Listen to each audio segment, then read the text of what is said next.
I'd like to drink you with a little salt and lime. Did I kiss all the cowboys? Did I shoot out the lights? Did I dance on the bar? Did I start a fight?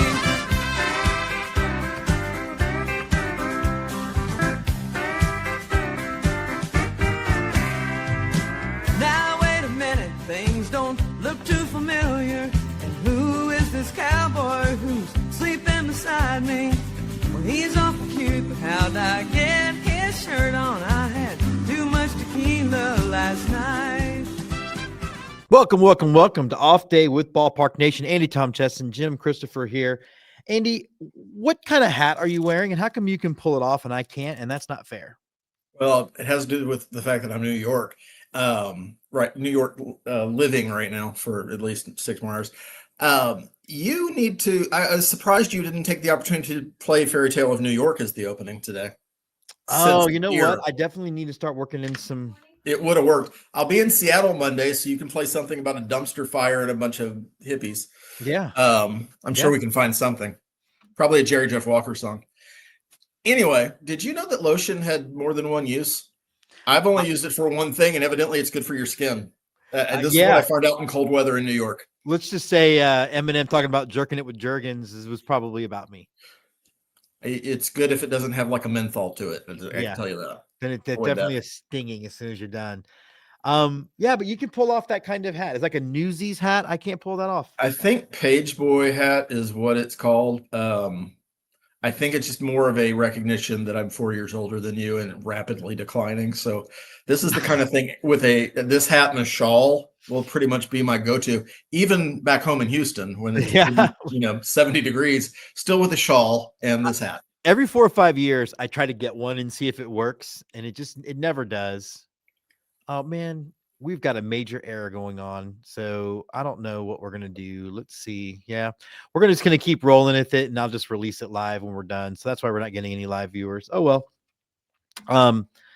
Twitter's acting up. Thanks, Elon.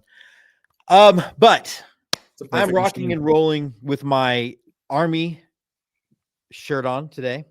Now, I want to point out a couple of things. One, for people that don't know, you're not representing the Army.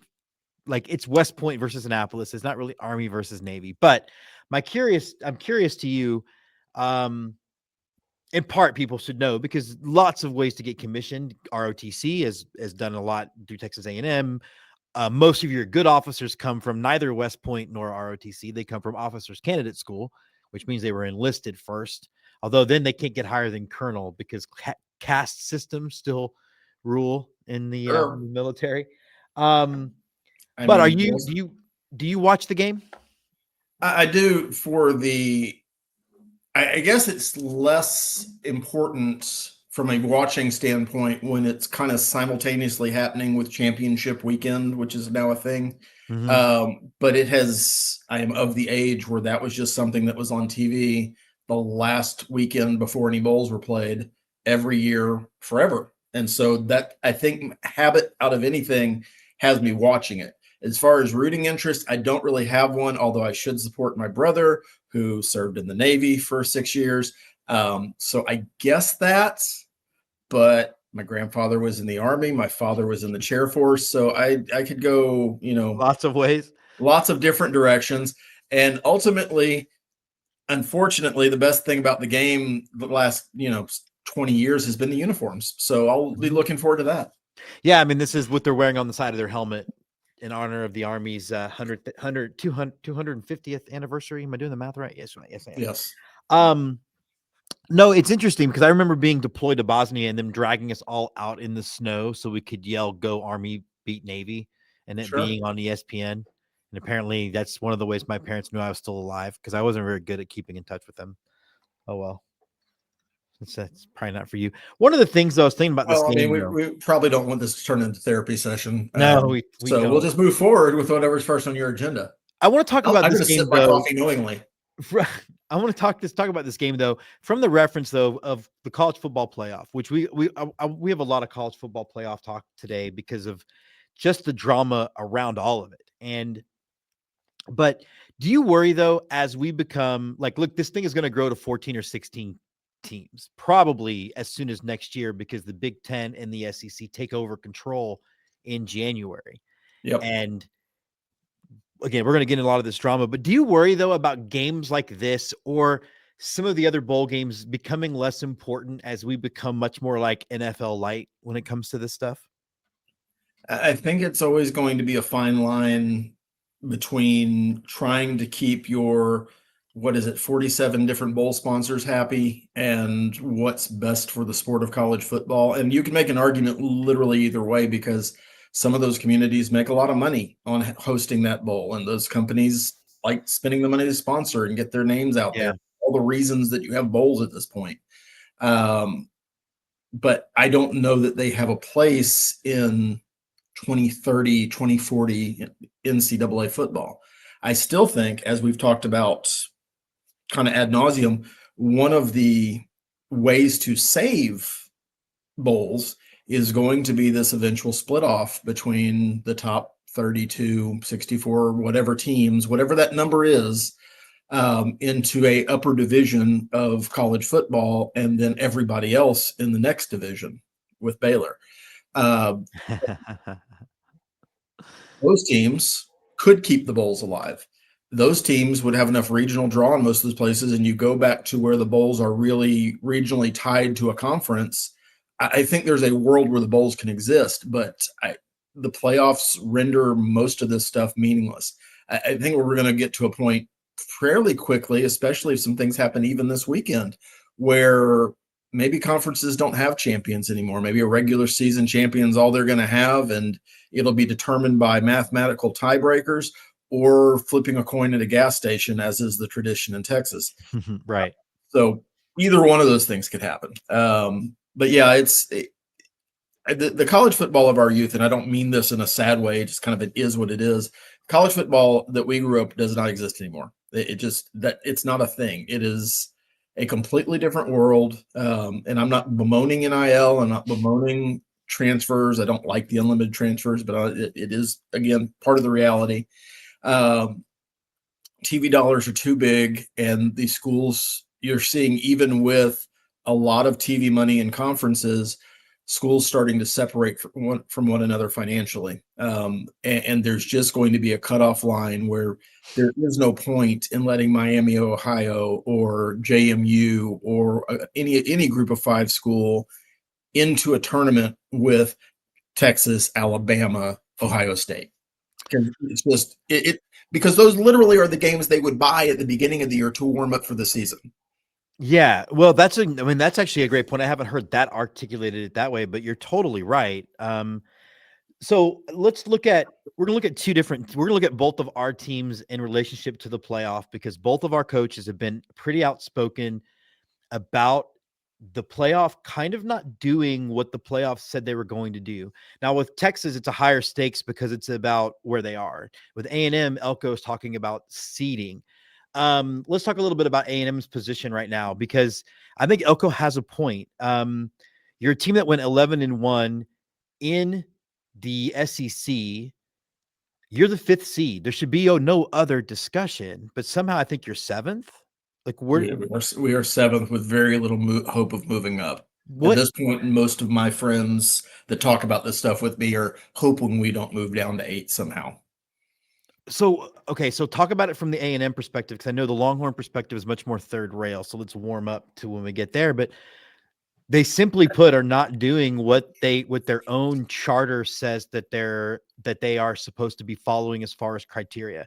It seems to me they are going off of, in the case of A&M, you have one loss, but it was recent, so that all of a sudden matters, which is very old BCS of them, by the way.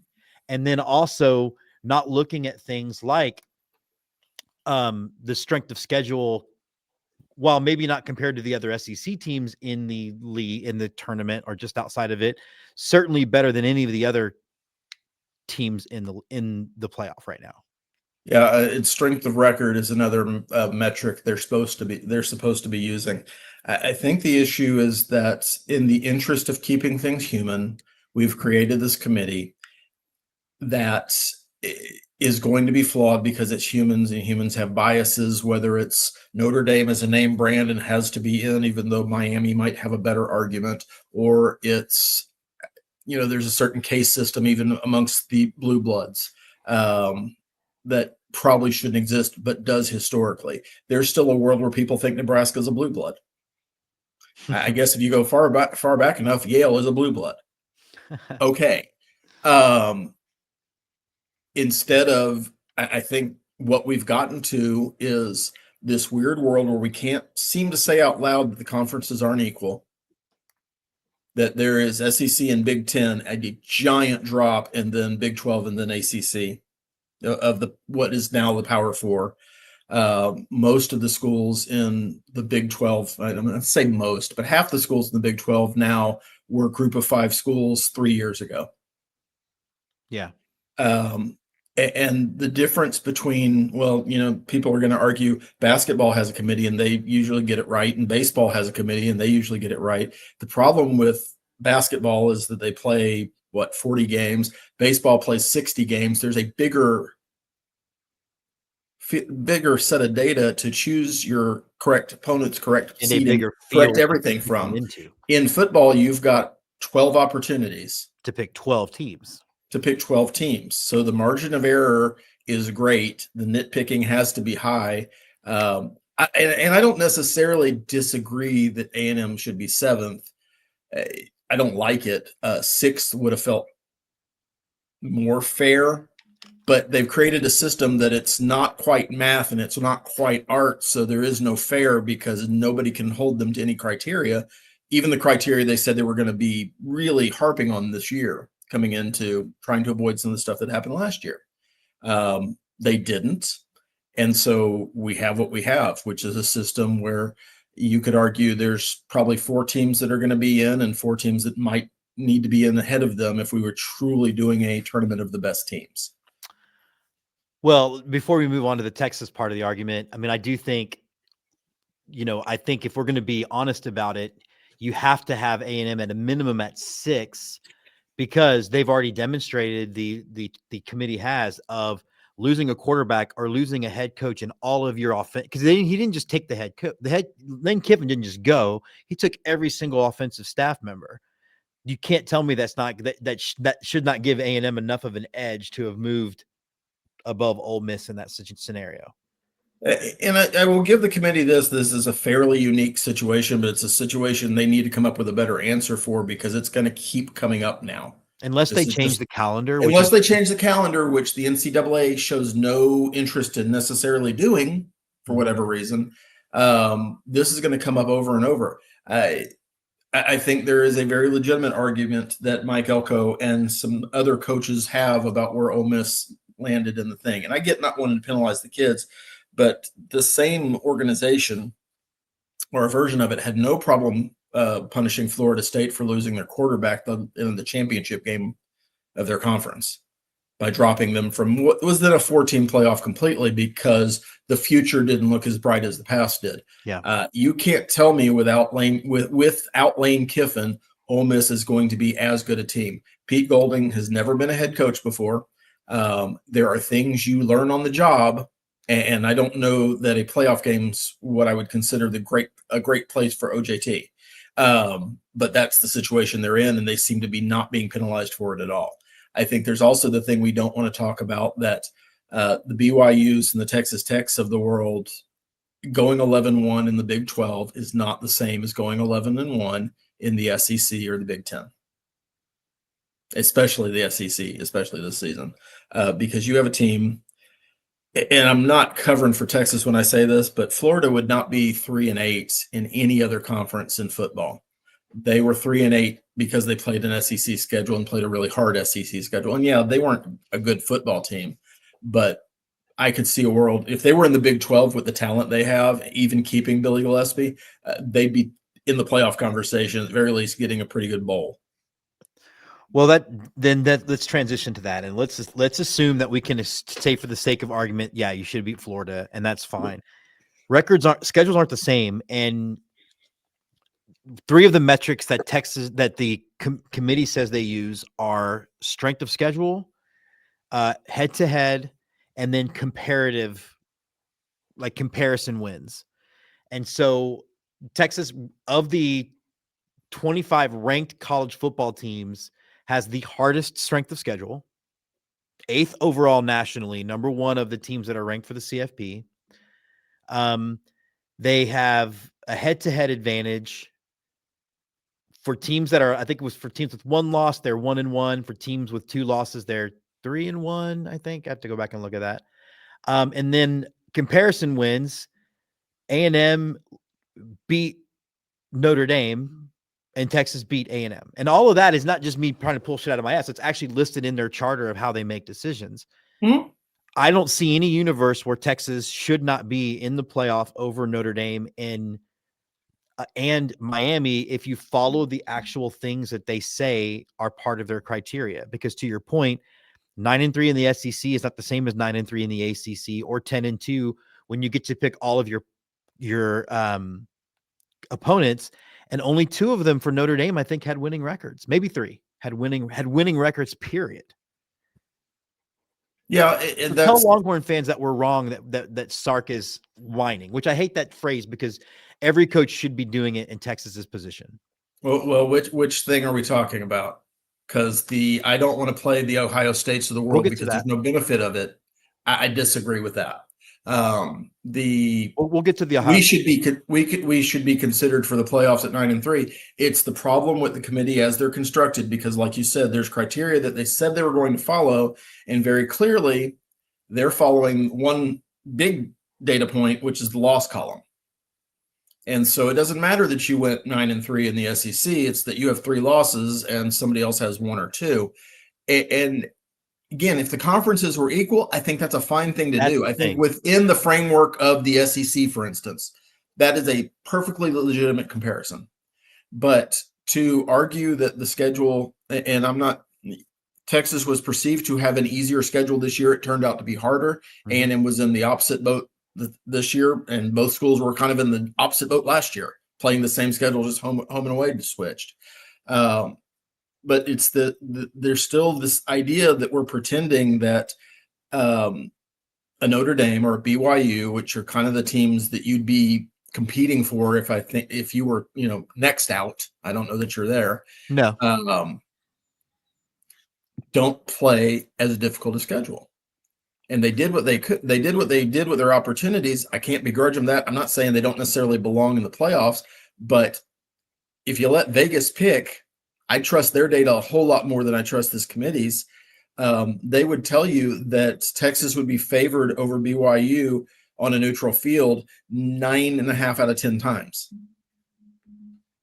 And you'd be better than 50% against Notre Dame at this point.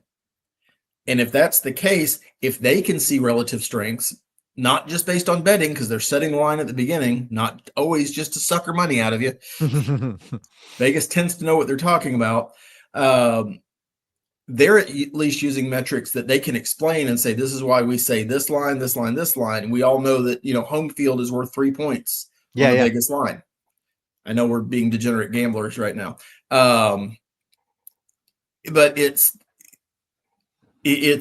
that is the argument, is that the conferences aren't equal. They don't play equal schedules. In the case of independent teams, which I guess there's 3 of now, they set their own schedules. And for Notre Dame, the 5 ACC games they took this year were not exactly a murderer's row. I don't know if they put together a murderer's row in the ACC, but it wasn't the top of that conference. So there's an inequity, and unfortunately we've decided data doesn't work good enough, so we're going to let humans look at it for a while and fuck it up. Okay, so that does bring us to the Ohio State question. And just to let everybody know, Texas has confirmed that they will keep Ohio State and Michigan. Now that makes obvious sense. They're home games. They're not going to give up that money. Sure. But I do think they should cancel Notre Dame, mostly because of Notre Dame's special situation of being independent. I don't think any SEC team should be playing Notre Dame. If we're really competing for playoff spots, if there's really no fix-in, there's no impetus for any conference to help Notre Dame put together a schedule. Exactly. No big team should be doing that. And I'm talking the USCs, the Ohio States, the Michigans, all the teams that they have some sort of semi-annual relationship with. It should just be a no. Join a conference if you want a conference slate. That's Hell, right. join the ACC.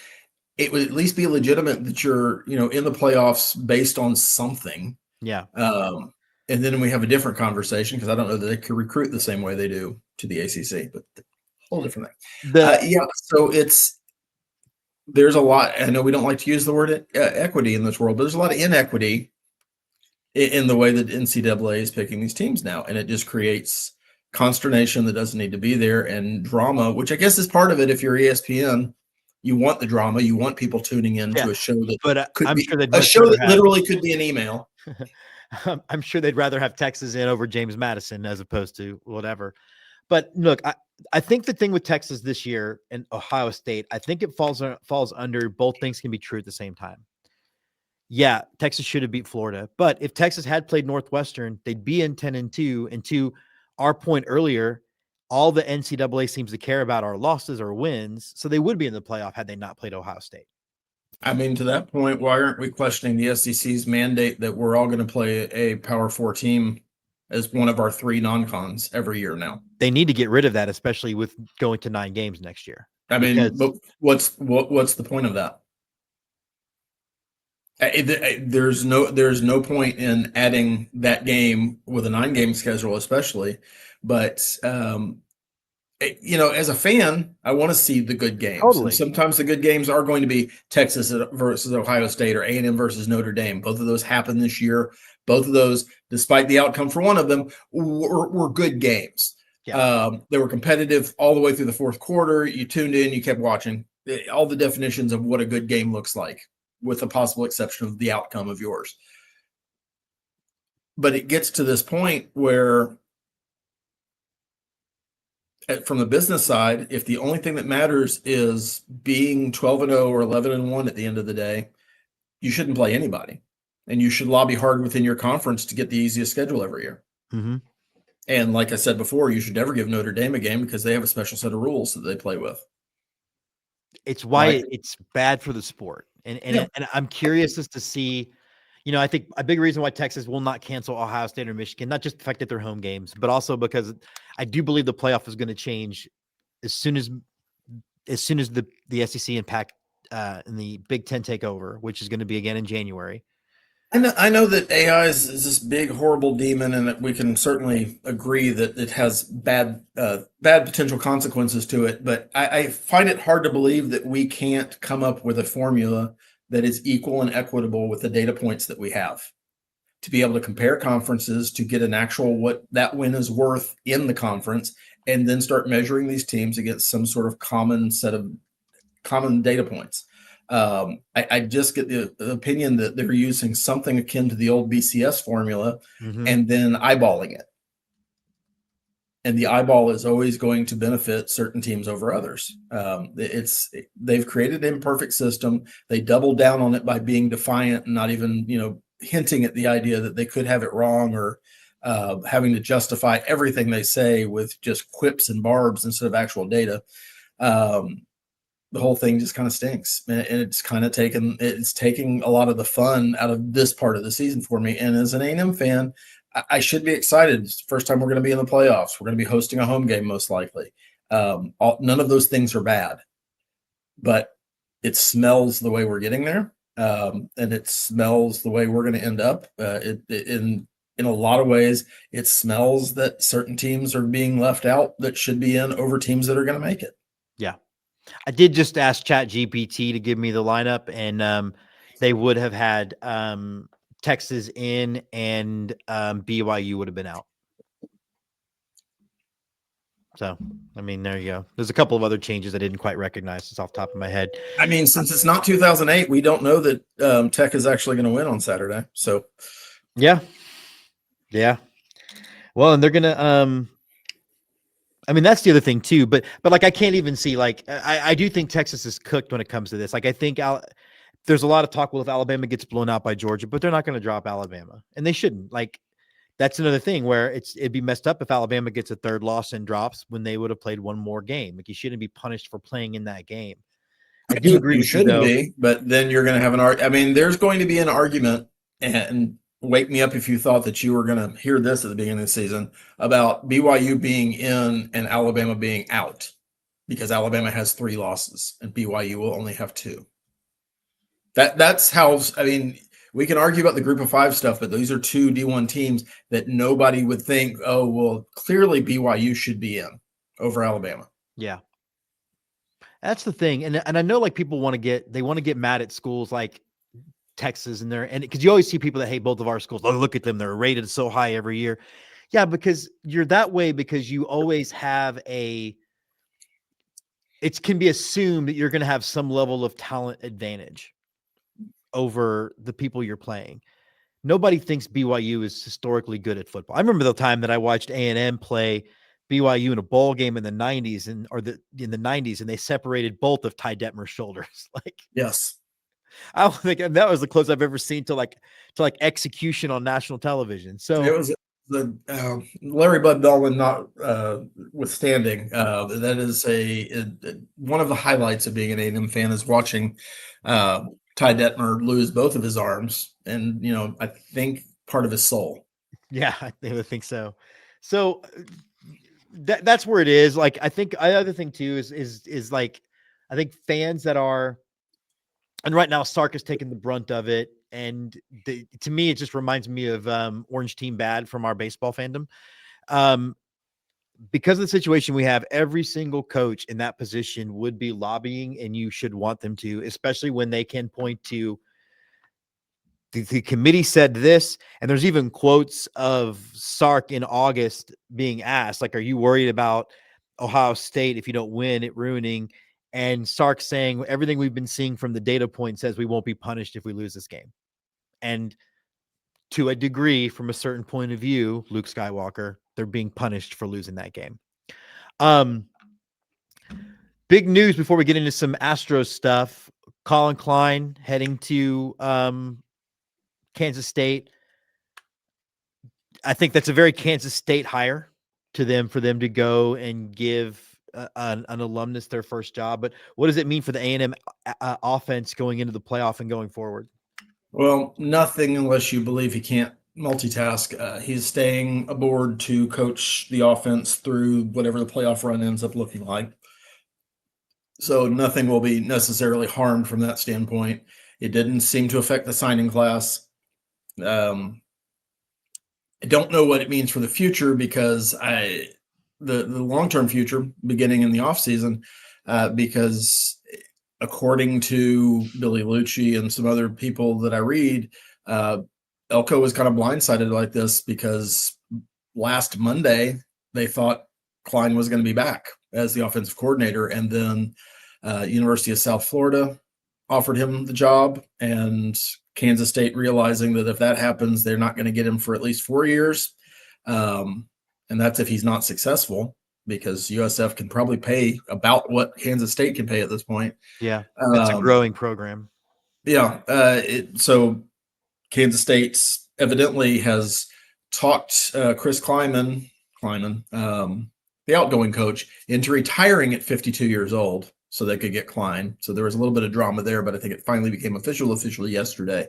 And I wish him farewell. I think there's unfortunately for him and A&M fans, this feels like it's happened before, because we had a really good offensive coordinator who had a Heisman candidate quarterback, and then his alma mater opened up in 2012, and Cliff Kingsbury took that job to Texas Tech and then somehow parlayed that into a head coaching gig in Arizona with the NFL, even though he's never been more than a 500 coach and oftentimes struggled to get there. So, I mean, this is truly a case of falling upwards. I hope that's not the case for Chris Klein, because Colin Klein, Chris Klein from American Pie. I don't care if he's successful or not, frankly. No. But Colin Klein, from all accounts, is a really good guy, really good coach, has done things the right way as far as recruiting and building that quarterback room and developing the offense the way he has. So it's a great opportunity for him. It'd be very hard for any of us to turn down our alma mater to go make a few $1 million while you do something that you love. So we wish him well. The next steps are to be determined. Some of the initial scuttlebutt was Holman Wiggins, the wide receivers coach, being moved up. I think that was before they cleared up whether or not Klein would be allowed to coach in the playoffs for A&M. So there may or may not be a search, more to come from that, but nobody seems to know what's going on. But again, this is Friday. The coaches really didn't find about any of this happening until Monday. So they probably were caught a little bit aback, but a good coach has a list prepared for anything happening. So we'll see how Elko handles it. Yeah, I mean, Elko should have expected this because Klein, he did play for 19 years at Kansas State. So, I mean, it does seem like he should have. Well, again, they thought he had one more year in College Station, and that turned out not to be true. But in some ways, it hurts kind the of thing program. where Elko knew he was leaving because this was the only job he would leave for, that kind of deal. Yeah, I think that's where it got to. But you knew he was going to leave eventually. I think they wanted to keep him there 3 years for the sake of consistency and sort of building a system that somebody else could walk into. That could still happen. But it's a nice problem to have because coaches don't usually get nabbed from your staff unless things are going well. That's what I was when I had texted you about it. I said that's actually a good sign for A&M in the sense that it does mean your program is building momentum. We dealt with it during the Mac Brown years like all the time, except no one would take Greg Davis away from us. I don't know why. And you all wanted Greg Davis taken away, and then you have Charlie Strong for a couple of years, and you're all, can we have Greg Davis back? Greg Davis back. I guess it does. I mean, I guess that's one of the things that does give Texas sort of is that Kwiatkowski really has no interest in being a head coach. And I think that probably helps Texas in that regard. And that always depends on how real that is, Yeah. I have no reason not to believe him, but I got to believe that if somebody offered you, let's say $10 million to go make independent films and leave your job right now, even though you love your students, I got a feeling your room would be packed within an hour. Maybe you just get new stuff and leave your things. Andy, I would leave for $75,000, which is $10,000 more than I make. I mean, so exactly. I think my point is everybody's got a price. Everybody's got a price. Yeah.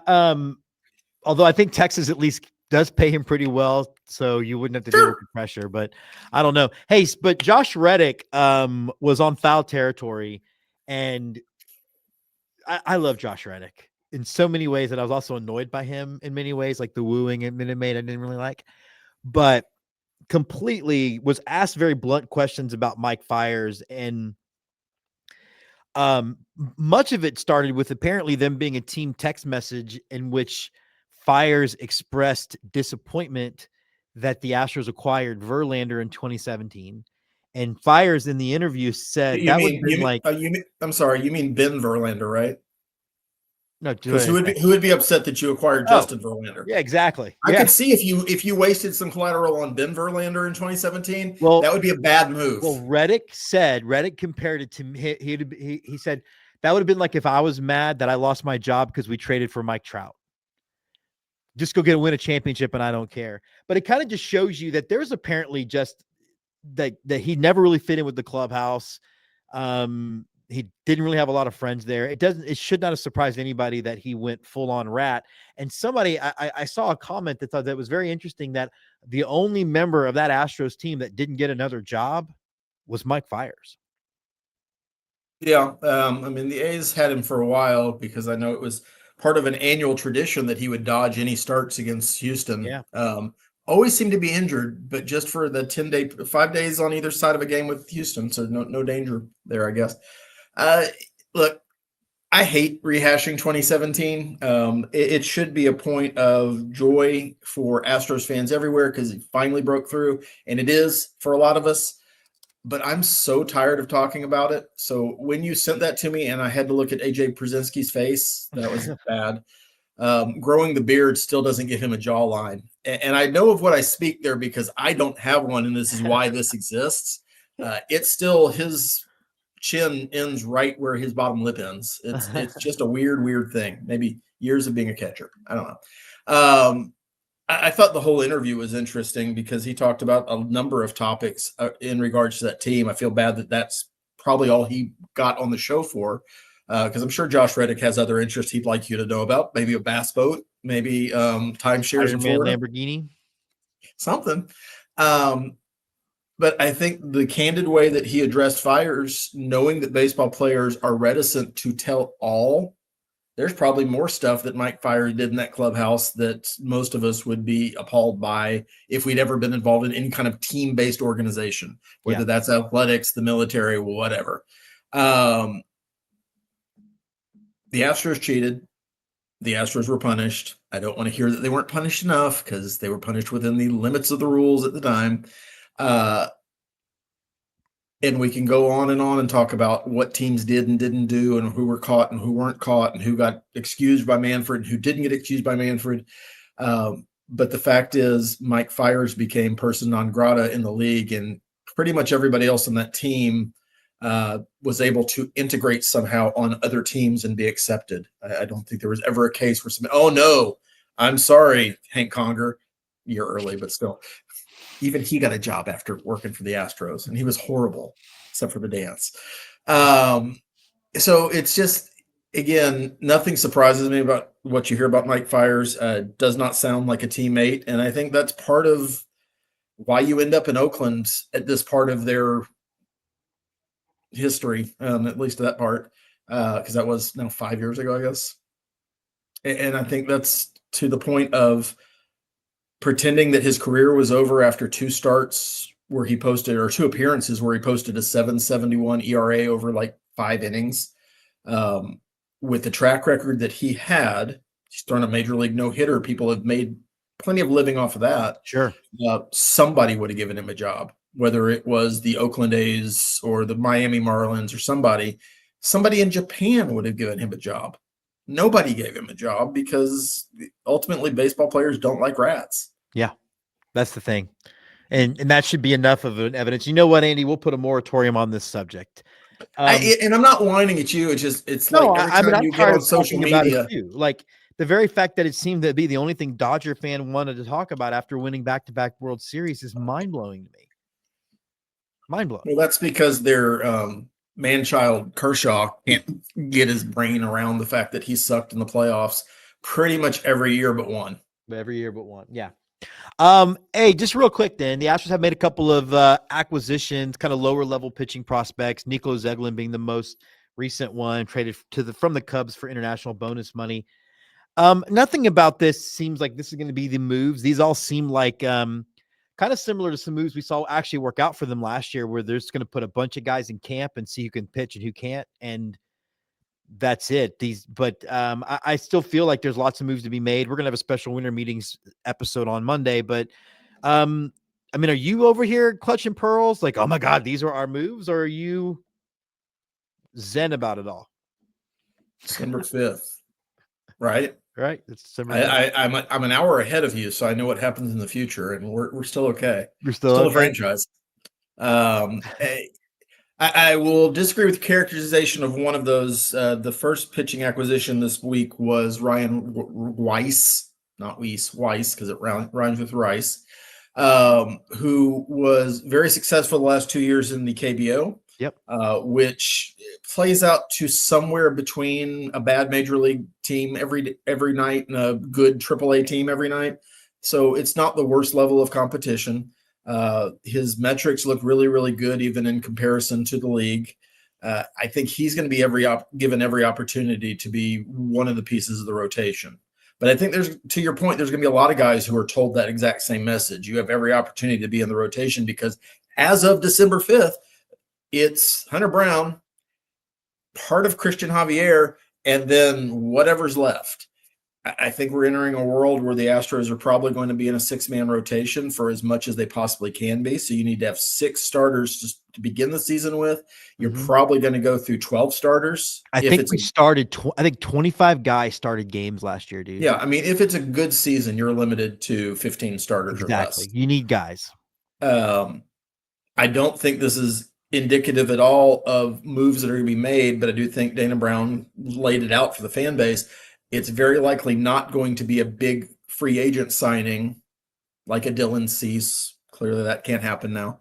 Good, which is good, by the way. I didn't like his underlying metrics. So Well, but that level of free agent isn't going to happen for the Astros, and I don't know why anybody thought it ever was going to happen with the Astros because Jim Crane puts certain limitations on how he will spend his money. But I think through trade is how they're going to end up with what they hope is going to be their number two. I do believe that the Justin Verlander will end up in Houston thing has legs, and he's probably a 4. Mm-hmm. So you've got to find, 2 guys somewhere in there of the 13 or 14 starters we'll have in camp and figure out your AAA rotation, figure out your swing guys, figure out who's in the major league rotation. And I don't know that 25 would be enough, frankly, for bring starting pitchers in this organization. I think, 30 might not be the worst number and really stack it up and just cut guys at the end of spring if that's what it takes. Yeah. Yeah. The idea that there should not be any knee-jerk panicking thing. I think one of the things I'm excited to talk about on Monday will be how we think the potential work stoppage is going to approach the winter meetings, but we'll get there. All right. For Andy, I'm Jim. You seem confused by that. I am confused by that all of a sudden. This has been Off Day with Ballpark Nation. We will be back on Monday. Hopefully we'll have our Twitter stream working. So those of you who didn't get to watch it live, you get to watch it. Well, now. One person has stuck with us for most of the I'm like, I don't even know what he's coming through. I feel like it's going to be Jessica. I don't know. Let me see. Jessica actually commented on Monday's episode. I was so happy. I was like, oh, a person. I didn't realize who it was until I got done reading the question. Oh, it's my wife. Okay. Yeah. Well, there you go. All right, everybody. See ya. Turn out the lights. The party's over. They say that all good things